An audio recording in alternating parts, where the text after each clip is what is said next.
નમસ્કાર મિત્રો, યામ ડિઝાઇન ચેનલમાં આપનું સ્વાગત છે. હું છું મહેદી અલી. આજે આપણે કોરલ ડ્રોમાં ફ્લેક્સ બેનરની ડિઝાઇન બનાવીશું. ચલો તો શરૂ કરીએ. હવે અહીંયા આપણે કોરલ ડ્રો ઓપન કરી લીધું છે અને એમાં પાર્ટીનો લોગો અને એની પ્રોડક્ટ્સ અને પાર્ટીનું જે પણ લખાણ લખવાનું છે એ મેં લખીને રેડી કરી દીધું છે. અહીંયા જે પણ ફોન્ટ મેં ટાઈપ્સ કર્યા છે એ બધા જ યુનિકોડ ફોન્ટ છે. અહીંયા આપણે કસ્ટમરની રિક્વાયરમેન્ટ પ્રમાણે 96 ઇંચ બાય 30 ઇંચનું પેજ બનાવીશું. આપણું પેજ બની ગયું છે આપણી સાઇઝ પ્રમાણે. હવે આપણે કંટ્રોલ બટન પ્રેસ કરી રેક્ટેંગલ ટૂલ ઉપર ડબલ ક્લિક કરીશું, જેથી એક પેજ ઉપર આઉટલાઇન ક્રિએટ થઈ જશે. હવે એમાં વ્હાઇટ કલર ફિલ કરી લીધો છે આપણે. જ્યારે પણ આપણે કસ્ટમરનો ઓર્ડર લેતા હોઈએ એ વખતે કસ્ટમર જોડે અમુક માઇન્ડ મેપિંગ કરી લેવું જરૂરી છે. એટલે કે કઈ ટાઈપના એને ફોન્ટ્સ જોઈએ છે, કઈ ટાઈપનું બેકગ્રાઉન્ડ્સ જોઈએ છે વગેરે વગેરે. તો અહીંયા મેં અમુક મટીરિયલ્સ જે કસ્ટમરની રિક્વાયરમેન્ટ પ્રમાણે હતું એ મેં ઓલરેડી ડાઉનલોડ કરી રાખ્યું છે. સૌ પ્રથમ પાર્ટીની જે રિક્વાયરમેન્ટ હતી કે મારે લાઇટ ગ્રીન બેકગ્રાઉન્ડ ટાઈપ જોઈએ છે, તો મેં એ પ્રમાણેનું બેકગ્રાઉન્ડ લઈ લીધું છે અને એને સાઇઝ પ્રમાણે મેં અરેન્જ કરી લીધું છે. હવે પાવર ક્લિપ્સની મદદથી મેં એને ઇનસાઇડ કરી લીધું છે. બેકગ્રાઉન્ડ સેટ કર્યા પછી હવે એક ઓબ્જેક્ટ લઈ અને આપણે લેઆઉટ્સ કરીશું. સૌ પ્રથમ આપણે લોગો પ્લેસમેન્ટ કરી લીધો છે લેફ્ટ સાઈડમાં. હવે જે પણ નામ છે પાર્ટીનું ત્રિમેવ મસાલા, એને આપણે ગોઠવીશું. પહેલાં એને પોઝિશન કરીશું કે કઈ જગ્યાએ કેટલી સ્પેસમાં રાખવું લખાણ. હવે ત્રિમેવ જે છે એના સારા ફોન્ટ સિલેક્ટ કરીશું. હું અહીંયા ગૂગલ યુનિકોડના શ્રીખંડ ફોન્ટનો ઉપયોગ કરવાનો છું, જે બહુ સારા લાગે છે ટાઇટલમાં અને બોલ્ડ પણ હોય છે, જેથી આકર્ષક લાગે છે. આખા બોર્ડનું ઉઠાવ ફોન્ટ્સ ઉપર હોય છે. એટલે જ્યારે પણ તમે ફોન્ટ સિલેક્ટ કરો તો એ ધ્યાન રાખો કે ફોન્ટ સબ્જેક્ટને મેચ થઈ જાય. બરાબર. હવે ફોન્ટ્સ આપણે લેઆઉટ કરી લીધા છે. હવે એને વ્હાઇટ સ્ટ્રોક આપીશું, જેથી એ ગ્રીન બેકગ્રાઉન્ડથી થોડાક અલગ પડી જાય. હું રિક્વાયરમેન્ટ પ્રમાણે ઇન્ક્રીઝ કરું છું. 30 સુધી આઈ થિંક આવી જશે. 30 mm સુધીના સ્ટ્રોક વ્હાઇટ આપીશું, જેથી કરીને પરફેક્ટ દેખાઈ આવે ફોન્ટ. તો જો આઉટલાઇન આપવા પછી એકદમ પરફેક્ટ દેખાય છે. આઉટલાઇન આપતી વખતે 2-3 વસ્તુનું ધ્યાન રાખવું, જેવી રીતે કે બિહાઇન્ડ ફિલ છે, સ્કેલ વિથ ઓબ્જેક્ટ અને કોર્નર રાઉન્ડ, આ 3 વસ્તુ ખાસ ટીક કરીને રાખવી. તમે જોઈ રહ્યા છો કે બિહાઇન્ડ ફિલ તમે ટીક ના કરો તો એ સ્ટ્રોક જે ખરો એ ફોન્ટના અંદર એ ઓવરલેપ થઈ જાય છે. હવે મસાલાના પણ સારા એવા ફોન્ટ આપણે બાલુભાઈ ફોન્ટ છે, એના બોલ્ડ ફોન્ટ સિલેક્ટ કરી લીધા છે.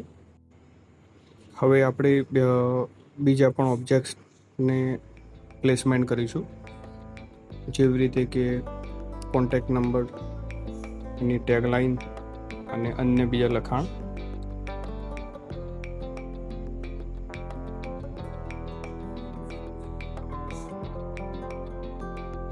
પ્રોડક્ટને પણ આપણે રાઈટ સાઈડમાં પોઝિશન કરીશું.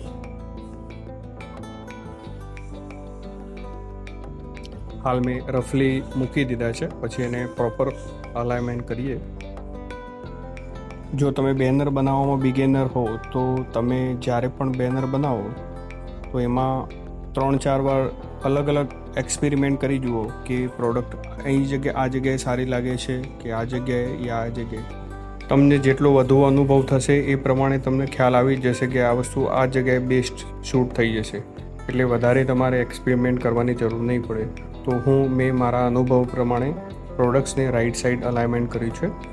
અને ત્રિમેવની જેમ મસાલાના ફોન્ટ્સ જે એને પણ થોડા આપણે ઇટાલિક કરી લીધા છે, જેથી બંને એક રિધમમાં થોડું સારું લાગે. હવે પ્રોડક્ટ્સ સેટ કર્યા પછી આપણે નીચે એક બેઝ બનાવ્યો છે, જેથી પ્રોડક્ટ હવામાં ના લાગે. કોઈ પણ પ્રોડક્ટ્સ પડી હોય તો એના નીચે કોઈ પણ બેઝ જોઈએ. એટલે આપણે વુડ કલર વુડન બેઝ નીચે સેટ કર્યો છે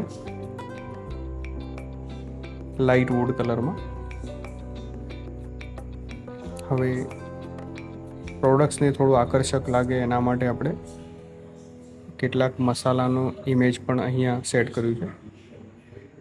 હવે આપણે એક વસ્તુને પ્રોપર અલાઇનમેન્ટ કરીએ. પાર્ટીની રિક્વાયરમેન્ટ પ્રમાણે રઘુપતિ રામ મસાલા થોડુંક હાઇલાઇટ કરવાનું છે. એ મેન્યુફેક્ચરર છે, તો એને આપણે સરસ એક ટાઇટલ બુલેટ્સમાં સેટ કરીએ જેથી એ આકર્ષક લાગે. હવે ઉપરની જે ટેગલાઇન છે એને પણ આપણે કંઈક સારો કલર કરીએ. મેં ડાર્ક ગ્રીન કલર કર્યો છે. એના પર આપણે આઉટલાઇન આપીશું જેથી બેકગ્રાઉન્ડથી થોડું અલગ પડી જાય.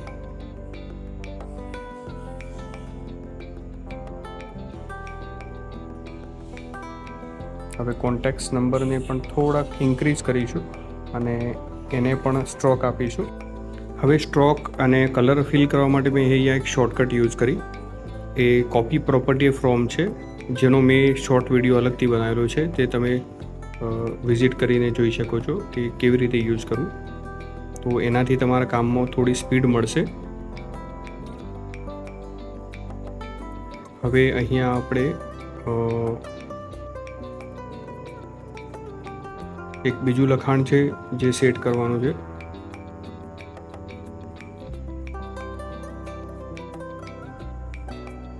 લાઈવ મરચું અને હળદર ગરમ મસાલા મળશે.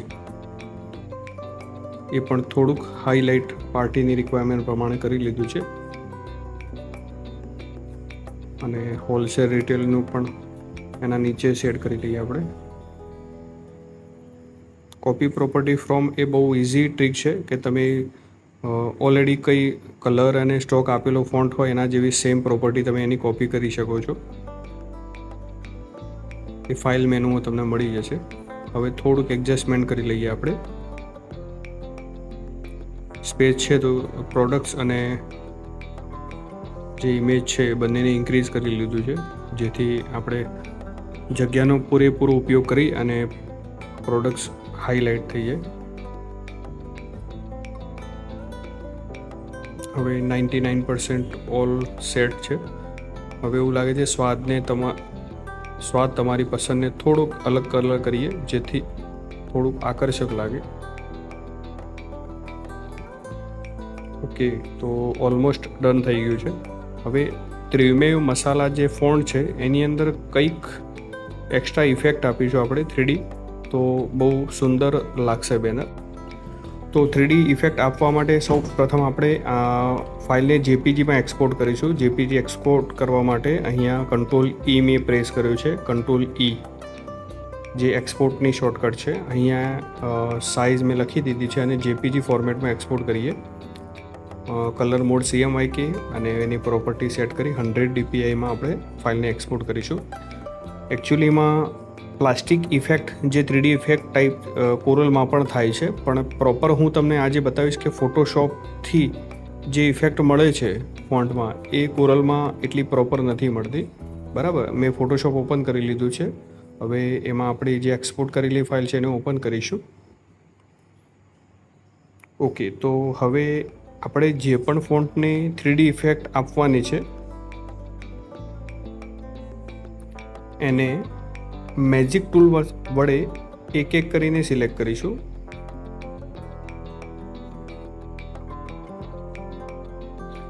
અને સિલેક્ટ કર્યા પછી હું શોર્ટકટ યુઝ કરું છું, તમને જણાવી દઉં. Ctrl+Shift+J પ્રેસ કરીશું, જેના કારણે જેટલું સિલેક્શન હશે એ કોપી થઈ અને નવા લેયરમાં પ્લેસ થઈ જશે. હવે એ ન્યૂ લેયર ઉપર ડબલ ક્લિક કરતાં અહીંયા તમને બ્લેન્ડિંગ ઓપ્શન ઓપન થશે અને એમાં બિલીવ એન્ડ એમ્બોઝ ઉપર ક્લિક કરશો તો આ પ્રોપર્ટી ખુલી જશે. બરાબર, હવે પ્રોપર્ટીમાં હું જે ચેન્જીસ કરી રહ્યો છું તમે જોઈ રહ્યા છો. 4-5 સેટિંગ છે, તમે ધ્યાનથી જોશો તો તમને વધારે આવશે. તમે આનો સ્ક્રીનશોટ પણ લઈ શકો છો.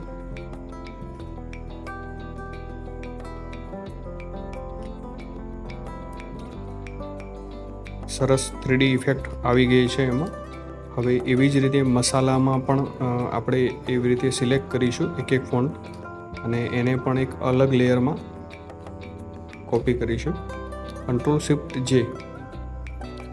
હવે ઓલરેડી તમે કોઈ ફોન્ટની અંદર ઇફેક્ટ આપેલી હોય તો એ સેમ ઇફેક્ટ તમે કોપી કરી શકો છો. અહીંયા મેં શોર્ટ યુઝ કર્યું છે. અલ્ટર સાથે તમે જે પણ ન્યૂ લેયર ઉપર ઇફેક્ટ આપવાની હોય એના ઉપર ડ્રેગ એન્ડ ડ્રોપ કરશો તો એ સીધી ઇફેક્ટ ન્યૂ લેયરમાં આવી જશે. બરાબર. એના પછી માઇનોર કદાચ થોડા ચેન્જ કરવાના રહેશે. ઓકે, તો આપણી અહીંયા ડિઝાઇન ફાઇનલ થઈ ગઈ છે. તમે જુઓ, બહુ સુંદર લાગી રહી છે. અને આનું આઉટપુટ તમને હવે હું પ્રિન્ટ કરીને પણ બતાવીશ, જેથી તમને એક પ્રેક્ટિકલ આઈડિયા પણ આવી જાય. ઘણી વખતે એકલી ડિઝાઇન કામમાં નથી આવતી, તમને આઉટપુટ કેવું મળી રહ્યું છે પ્રિન્ટનું એ પણ જોવું જરૂરી છે, જે તમારા અનુભવમાં વધારો કરી શકે છે. જ્યારે પણ તમે ડિઝાઇન બનાવો, પ્રિન્ટ જોયા પછી તમને વધારે અનુભવ કે હા, કદાચ મેં આ ઇફેક્ટ આમાં કરી હોત તો વધારે સારું હતું. ઓકે મિત્રો, તો આપણી આ ડિઝાઇન રેડી છે. હવે આને પ્રિન્ટિંગ પ્રોસેસ કરીશું. જો મિત્રો, અહીંયા આપણું બેનર પ્રિન્ટ થઈ ગયું છે. જો કેટલું સરસ લાગી રહ્યું છે. આપણે જે 3D ઇફેક્ટ આપી એ પણ આમાં બહુ સારી રીતે દેખાઈ આવી છે. મિત્રો, આપને અમારો વિડીયો પસંદ આવ્યો હોય તો અમારી ચેનલને સબસ્ક્રાઈબ કરો, લાઈક કરો અને શેર કરો. મળીએ નેક્સ્ટ વિડીયોમાં.